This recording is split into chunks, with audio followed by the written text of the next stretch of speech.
बरसात की एक शाम बख्शीगंज गांव के दो लोग भोलू की चाय की दुकान पर बैठे हैं। उनके चेहरों से साफ दिख रहा था कि वो लोग काफी उदास है आज। चाहे ये सभी लोग मिलके भोलू की चाय 2-3 कप पी जाते हैं, वहां कोई आज 1 कप चाय तक नहीं पिया। हर कोई गांव की मौजूदा समस्याओं को लेकर बहुत विचलित है। इसी बीच गांव की वर्तमान हेडमास्टर कैलाश उपाध्याय भोलू की चाय की दुकान पर आ पहुंचे।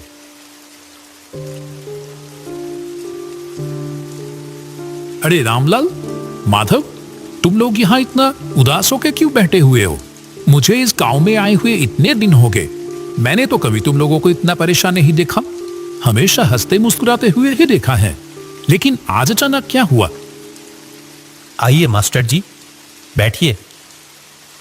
आपकी चाय तैयार है मास्टर जी।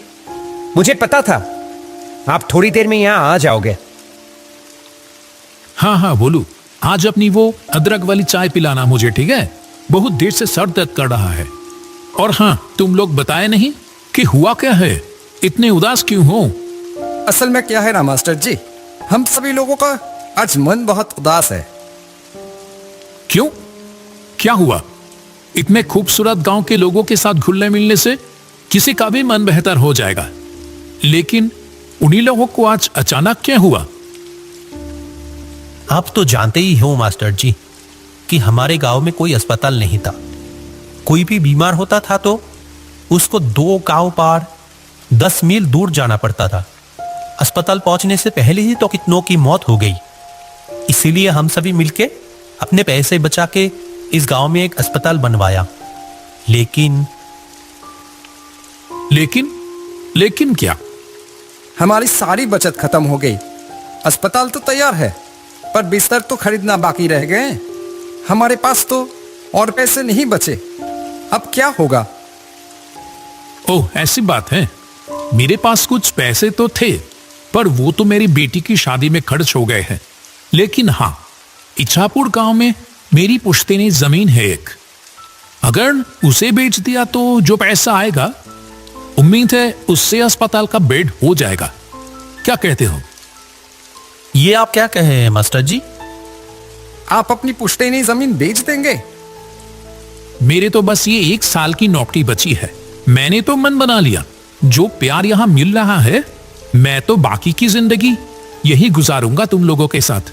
क्यों, नहीं रखोगे क्या? वैसे भी ये तो बड़ा ही पुण्य का काम है।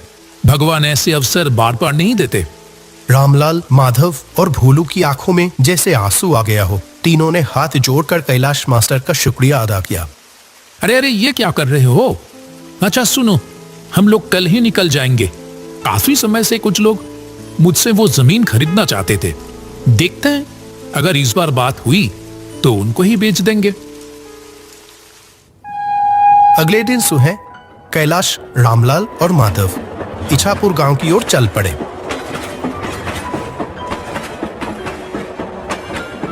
जब वह ट्रेन में थे, बाहर बहुत जोर से बारिश हो रही थी। आसमान काले बादलों से ढका हुआ था और हवा भी बहुत तेज चल रही थी। ये बारिश तो रुकने की नाम ही नहीं ले रही है। मैं भी तो वही सोच रहा हूं, इतनी बारिश में जाएंगे कैसे? वहां एक नदी भी तो पार करनी होगी। आपका गांव क्या स्टेशन से बहुत दूर है? स्टेशन में उतर के पहले हम लोगों को नदी के किनारे पहुंचना होगा, फिर वहां से नाव लेके नदी पार करके जाना होगा मेरा गांव। ऐसे ही बात करते करते समय बीतता चला गया। आखिरकार जब तीनों स्टेशन पर पहुंचे, वो शाम हो चुकी थी। सुनसान स्टेशन पर बस वो तीनों आके ही उतरे। अभी तो बारिश थोड़ी रुकी है, चलो देखते हैं जल्दी से नाव घाट पर पहुंच पाते ही या नहीं। वो तीनों स्टेशन से बाहर आ गए। आसपास कोई भी नजर नहीं आ रहा था। बारिश के कारण रात का अंधेरा अन्य दिनों के मुकाबले कुछ ज्यादा ही था। घने काले अंधेरे ने चारों ओर जैसे एक जादुई माहौल बना दिया था। वह स्टेशन के पास एक बरगद के पेड़ के नीचे आके रुके। यही पर रिक्शा मिलता था। आज तो एक भी रिक्शा नहीं दिखाई दे रहा। इतनी बारिश की मौसम में क्या ही मिलेगा। किसी ने तो उम्मीद भी नहीं की होगी कि इतनी बरसात की रात में भी कोई आखिरी ट्रेन से यहां आ भी सकता है। अब क्या किया जाए? चलो पैदल ही चलते हैं। मुझे तो कोई और रास्ता दिखाई ही नहीं दे रहा। मौसम भी तो कुछ ठीक नहीं लग रहा है। अगर फिर से बारिश आ गई तो? वो तीनों अंधेरे में ही आगे बढ़ने लगे। कुछ देर चलने के बाद दूर से एक वैन आने की आवाज आई। लगता है कोई वैन रिक्शा आ रहा है इधर ही। रुको रुको। कुछ ही देर में दूर से कच्चे रास्तों में एक वैन आती हुई दिखाई दी। कैलाश ने उस चालक को देखते ही पहचान गया। कहा, अरे रतन भैया, आपसे मिले हुए कितने महीने हो गए। वो आदमी कैलाश को थोड़ी देर देखा, फिर कहा, अरे कैलाश, कैसे हो? अपने घर जा रहे हो क्या? जी रतन भैया, मैं तो ठीक हूं। ये दोनों हैं रामलाल और माधव। मैं जिस गांव में अभी मास्टर हूं, ये दोनों उस गांव से ही है। हम सब तो अभी मेरे घर जा रहे थे। रतन भैया, आप हमें नदी के किनारे ले चलोगे क्या? तो आज रात की आखिरी नाव मिल जाती।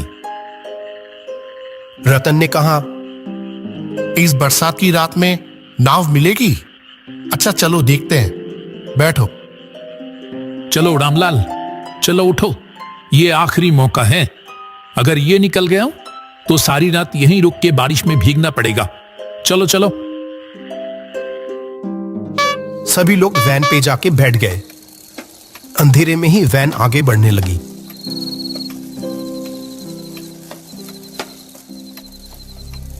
कुछ देर बाद कैलाश ने रतन से पूछा,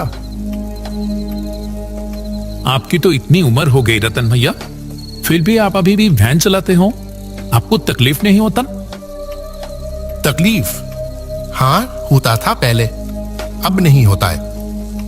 पहले होता था, अब नहीं होता है। इसका क्या मतलब है? वो कुछ नहीं। तुम तो बहुत दिनों बाद इछापुर गांव आए हो। हम लोगों को तो भूल ही गए हो तुम।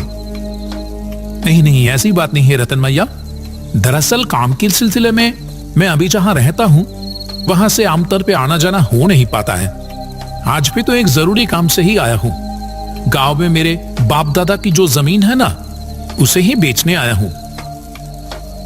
बेच दोगे? क्यों, क्या हो गया? कोई मुसीबत? हाँ, मुसीबत तो है। जिस गांव में मैं रहता हूं अभी, उस गांव के सभी लोगों ने अपने बचाए हुए पैसे से अस्पताल बनवा तो दिए हैं, लेकिन वो अस्पताल की बेड खरीदने की पैसे नहीं जुटा पा रहे हैं। इसीलिए मैंने सोचा कि अपनी पुश्तैनी जमीन बेचकर उनकी थोड़ी मदद कर दूं। वैसे भी वो जमीन तो कई सालों से खाली ही पड़ी है। क्या बात है कैलाश, तुम सचमुच इछापुर गांव का गर्व हो।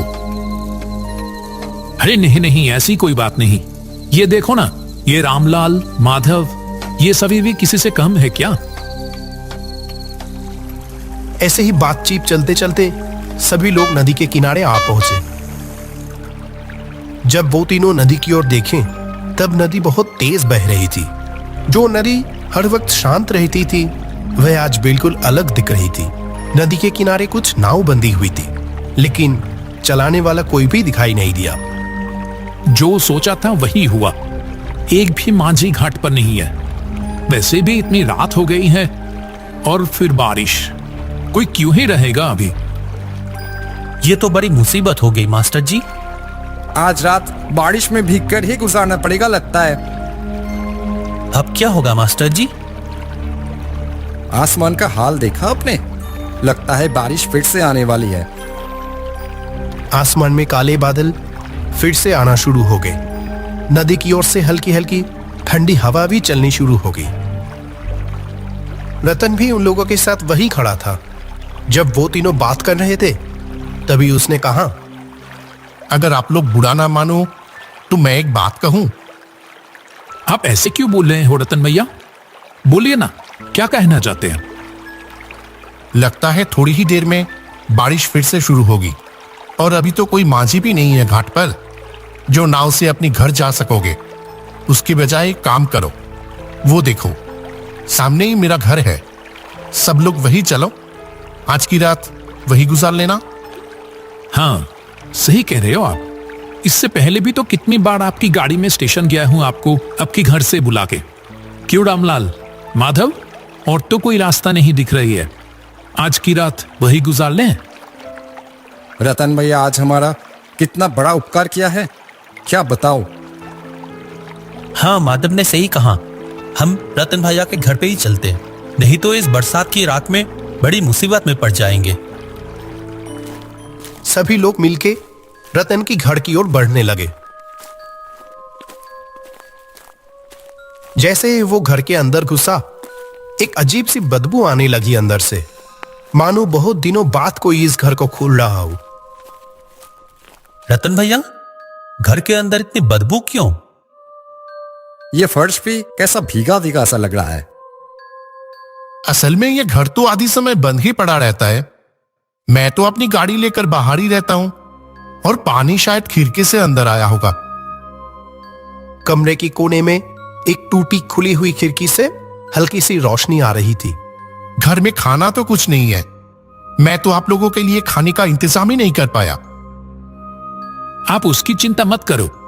इतनी खराब मौसम में रात को रहने के लिए जगह मिल गई, इससे ज्यादा और क्या चाहिए। अगर आप नहीं होते तो आज रात हम लोग कैसे बिताते, भगवान ही जाने।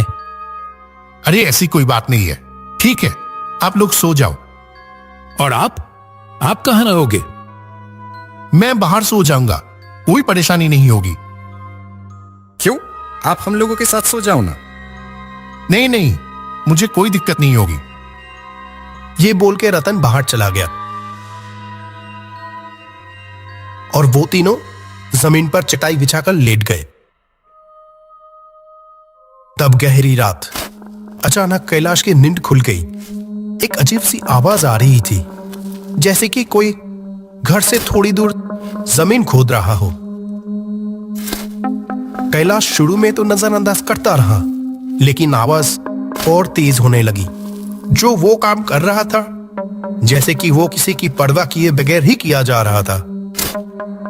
ये आवाज कहां से आ रही है? छोड़ आ गया क्या?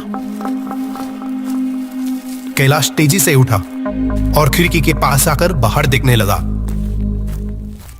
रतन भैया घर से थोड़ी दूर पेड़ के नीचे खुदाई कर रहा है।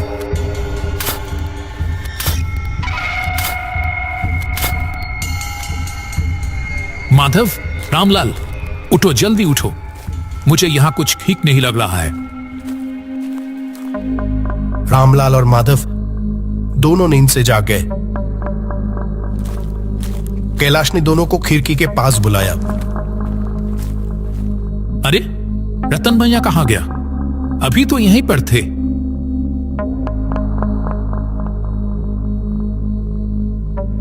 आपने ठीक देखा था मास्टर जी? हाँ हाँ बिल्कुल। चलो तो बाहर। वे तीनों घर के पीछे वाले पेड़ की ओर चल दिए। ये देखो, यहाँ पेड़ के नीचे जमीन पर कुछ है लगता है।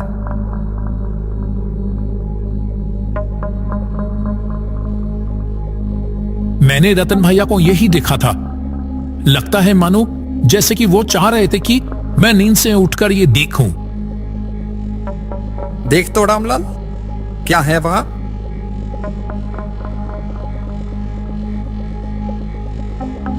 मिट्टी को हाथ से थोड़ा हिलाने पर रामलाल को पैसों से भरी हुई एक कलश दिखाई दी।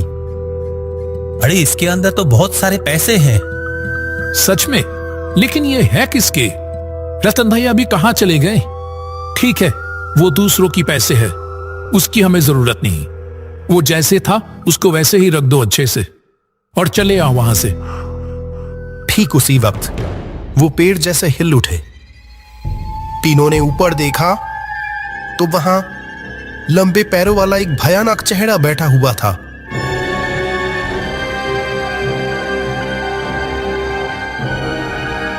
डरो मत कैलाश, मैं रतन हूं। मैं यही देखना चाहता था कि क्या तुम समय के साथ लालची तो नहीं हो गए हो।